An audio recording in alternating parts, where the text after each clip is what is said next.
Hello everyone and welcome back to the channel. Today we are taking a look at the new S99 by SEQURE. It is a soldering iron that supports PD charging, QC charging, and DC 21 volt max input via the Type C input port.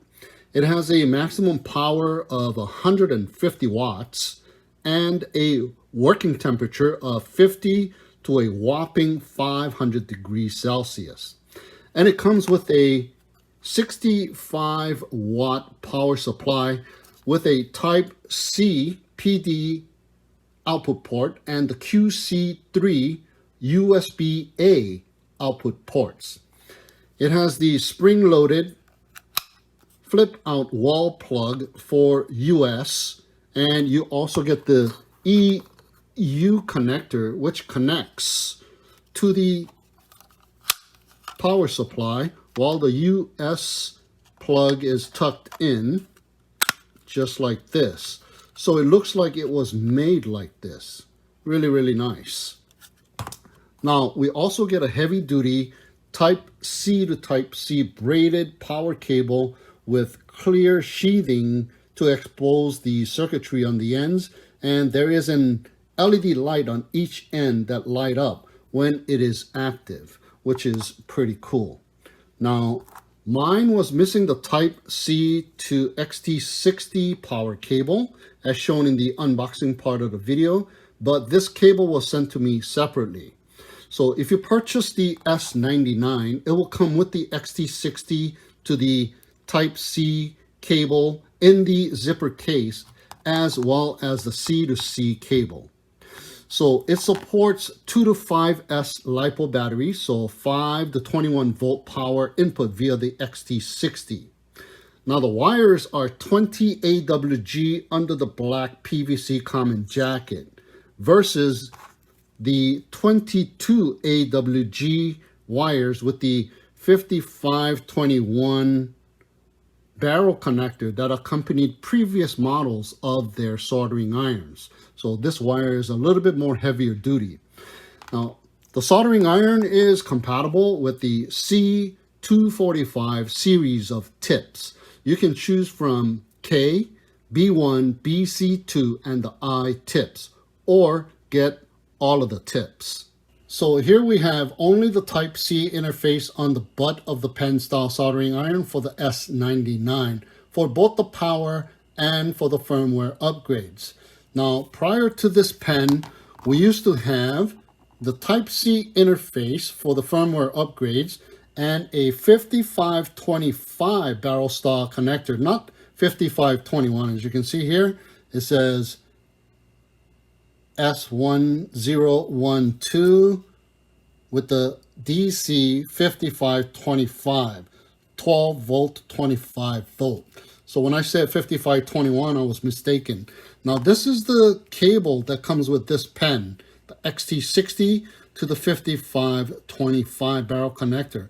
Now this barrel connector is unique in that the hole is slightly bigger, but there is a spring-loaded side pin holder, which also takes 5521 barrel connector as well. But it fits on this one perfectly with a snug fit. But it also works on a 5521 barrel connector port as well. So here I have a true 5521 barrel connector, which is slightly smaller on the hole, and it will not fit in there. So it's actually a 5525 barrel connector.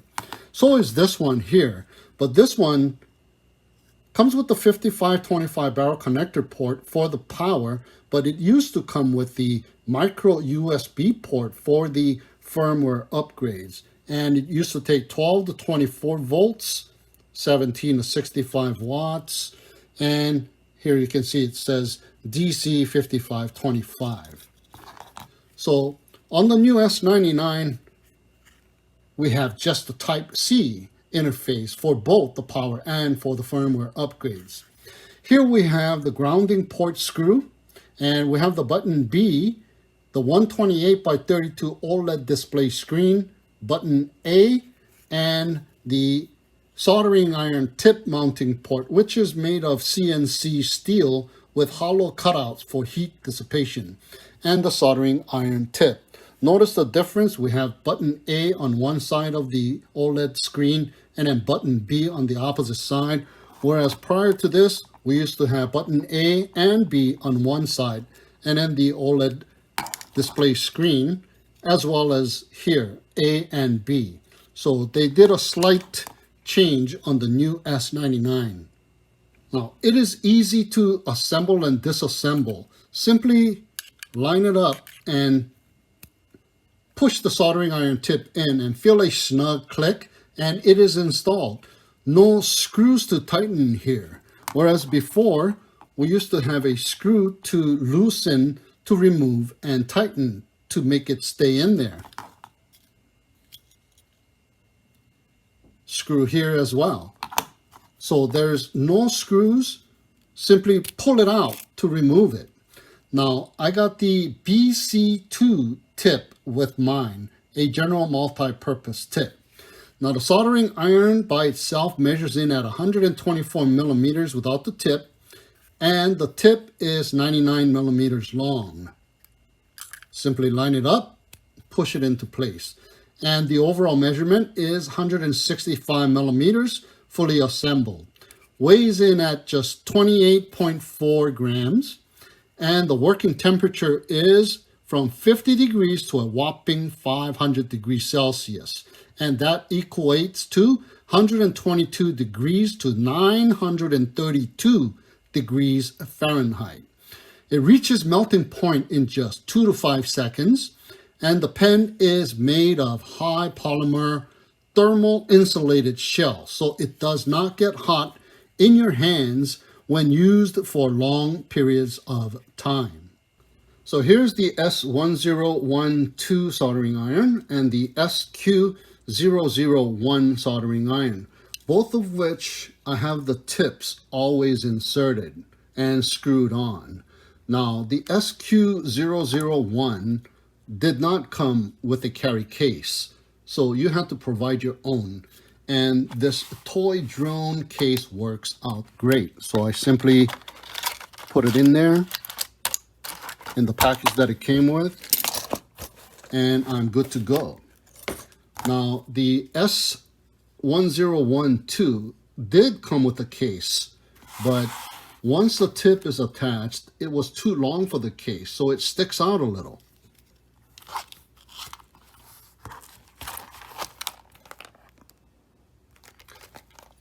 Now, the S99 fixes this issue with the easy to insert tips.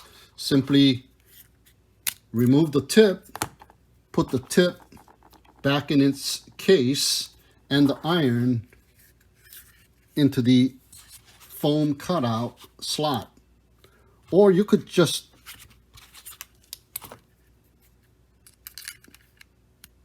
leave it on and simply just put it in the case just like this. That solves the problem. But there is a downside on these easy to insert tips. So when you go to clean the tip with the pulling motion, it sometimes gets slightly dislodged from within, and the iron gives a soldering iron tip warning, and it starts to cool down, and it needs to be pushed back in and the working mode turned back on.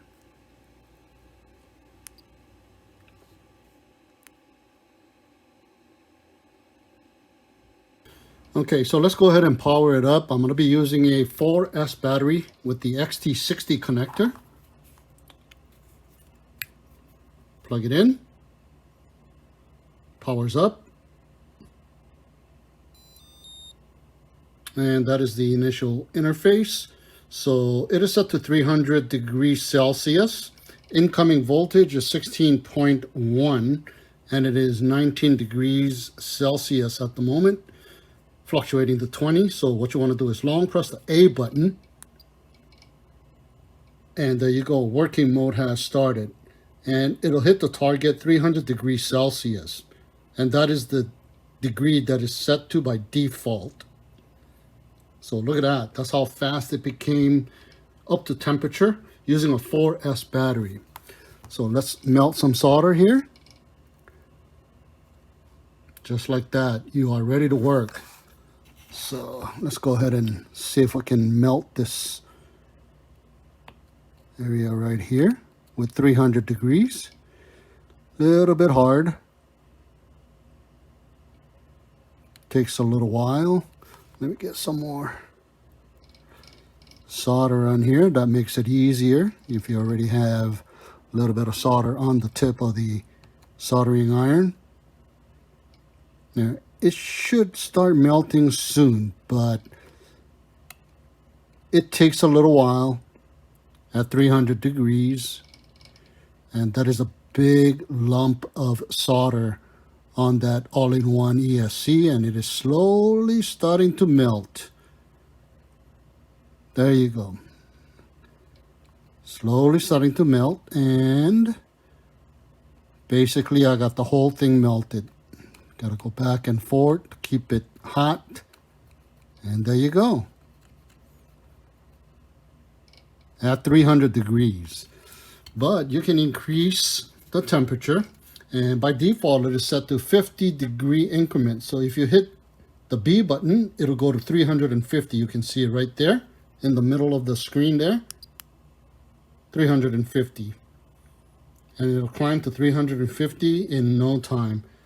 And it is smoking. So let's do the next one at 350 degrees and see if it's gonna melt it any faster. It still takes a little while. So I'm gonna go ahead and hit it again to 400 degrees. Smoking. So let's see if it happens any faster at 400 degrees. And yes, I can slowly see it starting to melt some areas already. That was a lot faster than 300 degrees. And there you go, full melt using 400 degrees. Now this thing can go up to 500 degrees. So if you set it all the way up, let's skip 450 and go right up to 500. And that's how fast it goes up to 500, and it is smoking. So let's go attack the first one. It was already melted. It is kind of warm, but let's go ahead and see how fast it melts. Just like that. Look at that. And this one, just like that. 500 degrees Celsius. That's pretty powerful for a small pen soldering iron. All right, guys, so everything is kind of cooled down already. So this time we're going to use the power brick that it came with on the PD charging port with the C2C charge cable. And let me go ahead and connect it. And what we're going to do is connect it to one of my power stations here.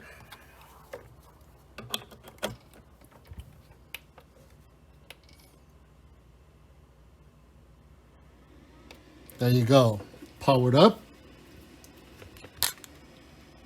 And it has initialized here. So it was still kind of cooling down from the first episode at 170 degrees. And you can see that the incoming voltage now is 19.7. Okay.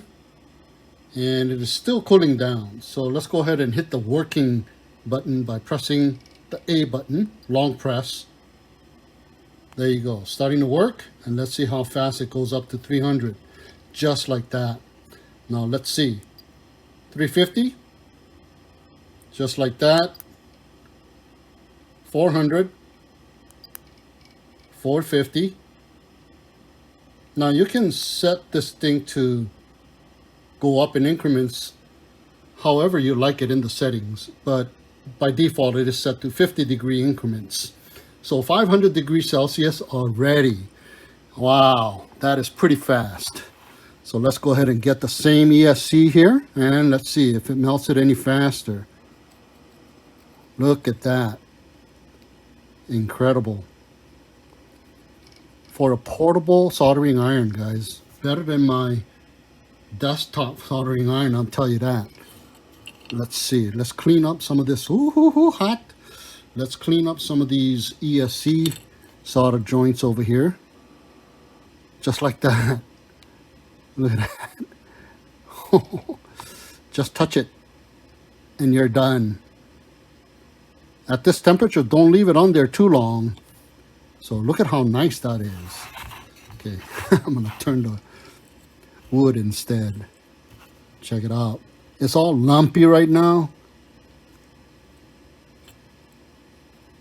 Look at that, nice, and it even gets it nice and shiny too. Woohoo! Wow.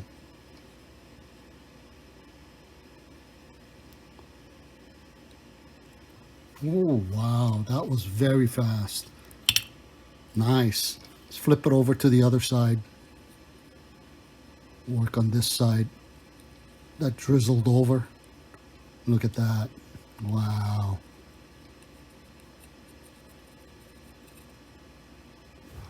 Woohoo! Now it went to the other side. Wow, this is fun. It melts it so fast. All right, so got it still set to 500 degrees Celsius. And just to show you guys how many watts this thing pulls, just take a look right here. It is pulling 15 watts at the moment, but it will start to go up once I start using it. So let's melt some solder.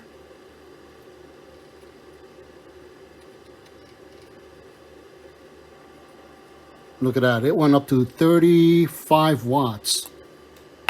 Let me refresh that screen. Melt this part here. And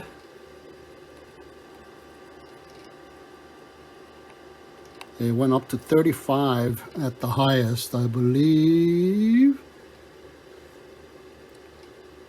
That it's not going to go any higher than that because solder is already kind of melted. But that's how much watts this thing pulls. Okay guys, so I got it hooked up directly to my power station's output port, the Type C output port, directly into the soldering iron. It is at 200 degrees Celsius. So let's go ahead and put it into the work mode. Increase the temperature to 250. And for a brief moment, you can see how much watts it's pulling and how fast it can go up. 63 watts, 63 watts. And look at how fast it reached 500 degrees Celsius. So we have the 128 by 32 OLED display screen. Now it is the same size display screen as the previous model. But as you can see, the display organization is a little different and the brightness is a little different, even though they are set to the same brightness level. The S99 seems to be clearer and a lot more brighter than the older model. So on the S99, we have the real-time temperature, we have the protocol status, the target temperature, the power status, the power progress bar, the soldering iron mode, and the input voltage. So long press the B button to enter into the settings menu. Press the B button to scroll forward. Press the A button to scroll backwards. Long press the B button to enter into the sub menu. Press the B button to scroll forward or down, and the A button to scroll back up. Long press the B button to change the parameters.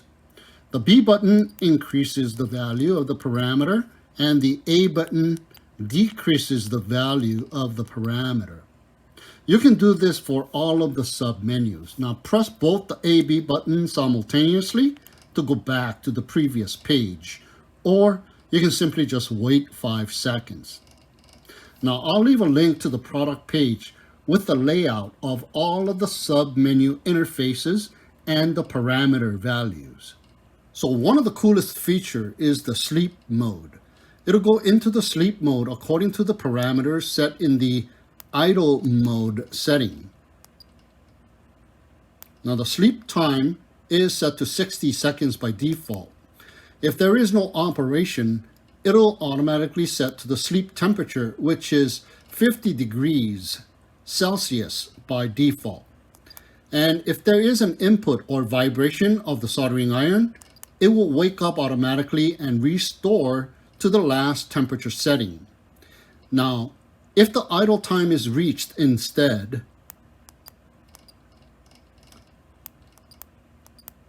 which is set to 360 seconds by default, the iron will enter the stop mode and stop working. And the A button needs to be long pressed for the working mode once again. But another 180 seconds later, and if the screen is set to the on parameter, the display will stay, but if the screen is set to the off parameter, the display itself will turn off as well. But you can wake it back up just by picking it up or pressing any of the buttons. Now, I've had these older model soldering irons from SEQURE, and they have provided countless uses, including small jobs like soldering on a receiver to heavy jobs like soldering on an XT60 connector. And I also have a desktop soldering iron that is more convenient to use since it just needs to be turned on when I'm at home. But out in the field, these portable soldering irons with various different types of input sources can provide emergency soldering. They are so good that you really don't need a desktop soldering iron if you have one of these. So if you want to check out the S99 or any of the older model soldering irons by SEQURE, the links to the products are in the video description down below. So that'll do it for this video of the S99 soldering iron by SEQURE. Thank you so much for tuning in and watching. Have a great day, and we'll see you again next time.